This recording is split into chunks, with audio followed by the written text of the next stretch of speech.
اس نے ایک بہت بڑے عالم دین کی قرآن پاک کی تفسیر خریدی۔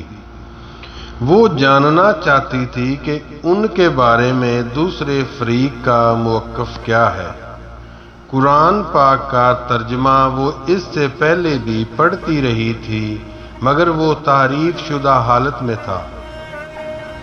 اسے اس سے پہلے اس بات کا یقین نہیں تھا کہ جو قرآن وہ پڑھتے ہیں ان میں کچھ جگہوں پر کچھ تبدیلیاں کی گئی ہیں، مگر اس مشہور عالم دین کی تفسیر پڑھنے کے دوران اسے ان تبدیلیوں کے بارے میں معلوم ہو گیا جو ان کے اپنے قرآن میں موجود تھیں۔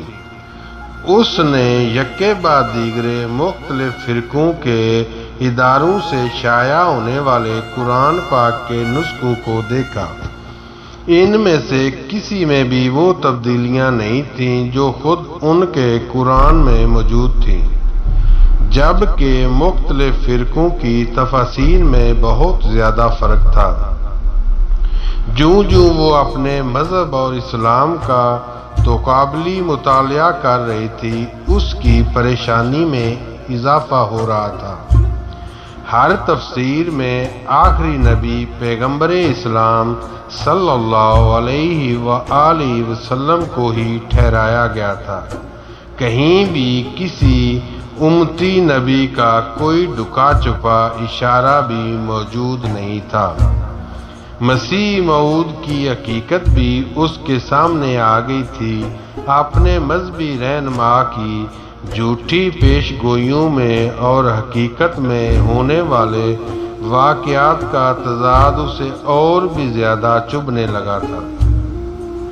اس کے مذہبی رہنما نے نبوت کا دعویٰ کرنے سے پہلے جن پیغمبر کے بارے میں سب سے زیادہ غیر مہذب زبان استعمال کی تھی وہ خود عیسیٰ علیہ السلام ہی تھے، اور بعد میں نبوت کا جھوٹا دعویٰ کرنے سے پہلے یہ بھی کہا تھا کہ حضرت عیسیٰ علیہ السلام کی روح کا حلول اس کے اندر ہو گیا ہے۔ اور اگر اس دعوے کی سچائی کو مان بھی لیا جاتا تو عیسیٰ علیہ السلام اپنے دوبارہ نزول کے بعد 40 سال تک زندہ رہتے، اور پھر جب ان کا انتقال ہوا تو اسلام پوری دنیا پر غلبہ پا چکا ہوتا۔ مگر ان رہنما کی وفات کے وقت دنیا میں اسلام کا غلبہ تو ایک طرف، خود ہندوستان میں مسلمان آزادی جیسی نعمت کے لیے ترس رہے تھے۔ امامہ کو اپنے مذہبی رہنما کے گفتگو کے اس انداز پر بھی تعجب ہوتا جو اس نے اپنی مختلف کتابوں میں اپنے مخالفین یا دوسرے انبیاء کرام علیہ السلام کے لیے اختیار کیا تھا۔ کیا کوئی نبی اس طرح کی زبان استعمال کر سکتا تھا جس طرح کی اس نبوت کے دعویٰ کرنے والے نے کی تھی؟ بہت غیر محسوس انداز میں اس کا دل اپنے مذہبی لٹریچر اور مقدس کتابوں سے اچاٹ ہونے لگا۔ پہلے جیسا اعتقاد اور یقین تو ایک طرف، اسے سرے سے ان کی صداقت پر شبہ ہونے لگا تھا۔ اس نے جویریہ سے یہ ذکر نہیں کیا تھا کہ وہ اب اپنے مذہب سے ہٹ کر دوسری کتابوں کو پڑھنے لگی تھی۔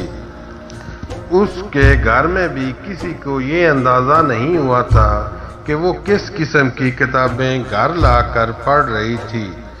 اس نے انہیں اپنے کمرے میں بہت حفاظت سے چھپا کر رکھا ہوا تھا۔ صرف ایک دن ایسا ہوا کہ وسیم اس کے کمرے میں آ کر اس کی کتابوں میں سے کوئی کتاب ڈھونڈنے لگا۔ وسیم کے ہاتھ سب سے پہلے قرآن پاک کی وہی تفسیر لگی اور وہ جیسے دم بخود رہ گیا تھا۔ یہ کیا ہے امامہ؟ اس نے مڑ کر تعجب سے پوچھا۔ امامہ نے سر اٹھا کر اسے دیکھا اور دھک سے رہ گئی۔ یہ قرآن پاک کی تفسیر ہے۔ اس نے یکدم اپنی زبان میں ہونے والی لڑکھڑاہٹ پر قابو پاتے ہوئے کہا، میں جانتا ہوں، مگر یہ یہاں کیا کر رہی ہے؟ کیا تم اسے خرید کر لائی ہو؟ وسیم نے بڑی سنجیدگی کے ساتھ پوچھا، ہاں، میں اسے خرید کر لائی ہوں، مگر تم اتنا پریشان کیوں ہو رہے ہو؟ بابا کو پتہ چلے گا تو وہ کتنا غصہ کریں گے، تمہیں اندازہ ہے؟ ہاں، مجھے اندازہ ہے، مگر مجھے یہ کوئی اتنی قابل اعتراض بات نظر نہیں آتی۔ آخر تمہیں اس کتاب کی ضرورت کیوں پڑی؟ وسیم نے کتاب وہیں رکھ دی۔ کیونکہ میں جاننا چاہتی ہوں کہ دوسرے عقائد کے لوگ آخر قرآن پاک کی کیا تفسیر کر رہے ہیں، ہمارے بارے میں قرآن کے حوالے سے ان کا نقطہ نظر کیا ہے؟ امامہ نے سنجیدگی سے کہا۔ وسیم پلکیں جھپکائے بغیر اسے دیکھتا رہا۔ تمہارا دماغ ٹھیک ہے؟ میرا دماغ بالکل ٹھیک ہے، امامہ نے پرسکون انداز میں کہا۔ کیا برائی ہے اگر میں دوسرے فرقوں کے بارے میں جانوں اور ان کے قرآن پاک کی تفسیر پڑھوں؟ ہمیں اس کی ضرورت نہیں، وسیم نے ناراضی سے کہا۔ تمہیں ضرورت نہیں ہوگی، مجھے ضرورت ہے، امامہ نے دو ٹوک انداز میں کہا۔ میں آنکھیں بند کر کے کسی بھی چیز پر یقین کی قائل نہیں ہوں، اس نے واضح الفاظ میں کہا۔ تو یہ تفسیر پڑھ کر تمہارے شبہات دور ہو گئے ہیں؟ وسیم نے طنزیہ لہجے میں پوچھا۔ امامہ نے سر اٹھا کر اسے دیکھا۔ پہلے مجھے اپنے اعتقاد کے بارے میں شبہ نہیں تھا، اب ہے۔ وسیم اس کی بات پر بھڑک اٹھا۔ دیکھا، اس طرح کتابیں پڑھنے سے یہی ہوتا ہے۔ میں اسی لیے تم سے کہہ رہا ہوں کہ تمہیں اس طرح کی کتابیں پڑھنے کی ضرورت نہیں، ہمارے لیے ہماری اپنی کتابیں ہی کافی ہیں۔ میں نے اتنی تفاسیر دیکھی ہیں، قرآن پاک کے اتنے ترجمے دیکھے ہیں۔ حیرانی کی بات ہے وسیم، کہیں بھی ہمارے نبی کا ذکر نہیں ہے۔ ہر تفسیر میں احمد سے مراد محمد صلی اللہ علیہ وسلم کو ہی لیا جاتا ہے، ہمارے نبی کا نہیں۔ اور اگر کہیں ہمارے نبی کا ذکر ہے بھی تو نبوت کے ایک جھوٹے دعوے دار کے طور پر۔ امامہ نے الجھے ہوئے انداز میں کہا، یہ لوگ ہمارے بارے میں ایسی باتیں نہیں کریں گے تو کون کرے گا؟ ہمارے نبی کی نبوت کو مان لیں گے تو ہمارا اور ان کا تو اختلاف ہی ختم ہو جائے گا۔ یہ کبھی بھی اپنی تفاسیر میں سچ شائع نہیں کریں گے، وسیم نے تلخی سے کہا۔ اور جو ہماری تفسیر ہے، کیا ہم نے سچ لکھا ہے اس میں؟ کیا مطلب؟ وسیم ٹھٹکا۔ ہمارے نبی دوسرے پیغمبروں کے بارے میں غلط زبان کیوں استعمال کرتے ہیں؟ وہ ان لوگوں کے بارے میں اپنی بات کرتے ہیں جو ان پر ایمان نہیں لائے، وسیم نے کہا۔ اور جو ایمان نہ لائے کیا اسے گالیاں دینی چاہیے؟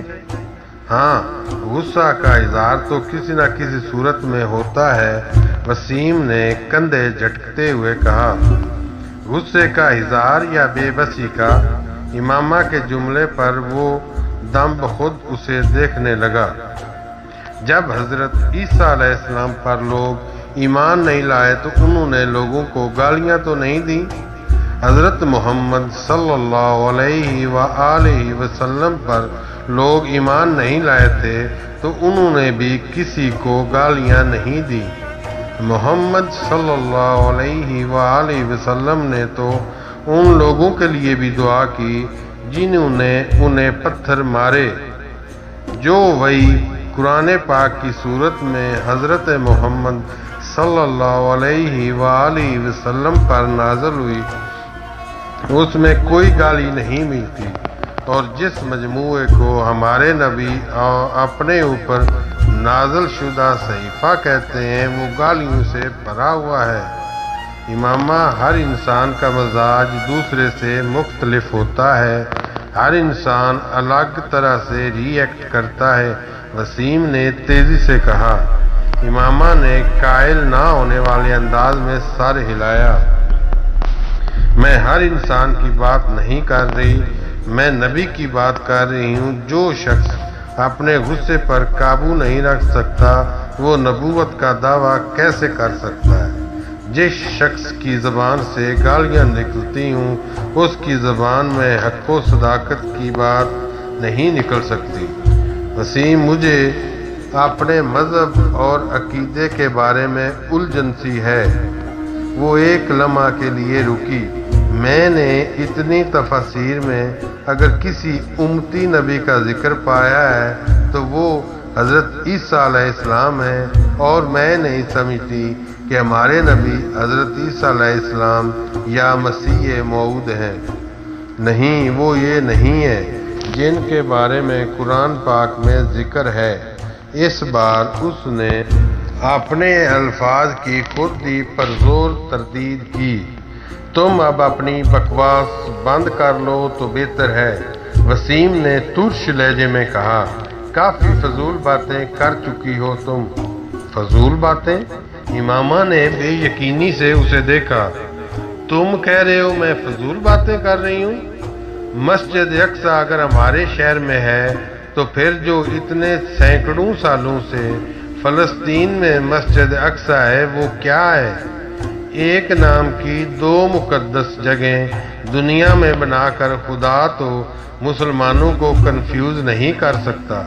مسلمانوں کو چھوڑو، یہودی، عیسائی، ساری دنیا اسی مسجد کو قبلہ اول تسلیم کرتی ہے۔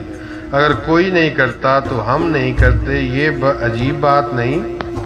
امامہ، میں ان معاملات پر تم سے بحث نہیں کر سکتا۔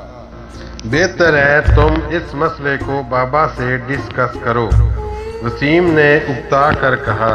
بس ویسے تم غلطی کر رہی ہو، اس طرح کی فضول بحث شروع کر کے میں بابا کو تمہاری یہ ساری باتیں بتا دوں گا، اور یہ بھی کہ تم آج کل کیا پڑھ رہی ہو۔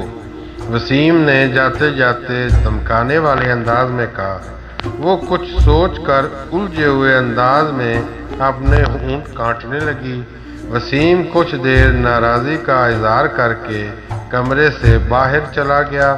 وہ اٹھ کر کمرے میں ٹہلنے لگی۔ وہ ہاشم مبین سے ڈرتی تھی اور جانتی تھی کہ وسیم ان سے اس بات کا ذکر ضرور کرے گا۔ وہ ان کے رد عمل سے خوفزدہ تھی۔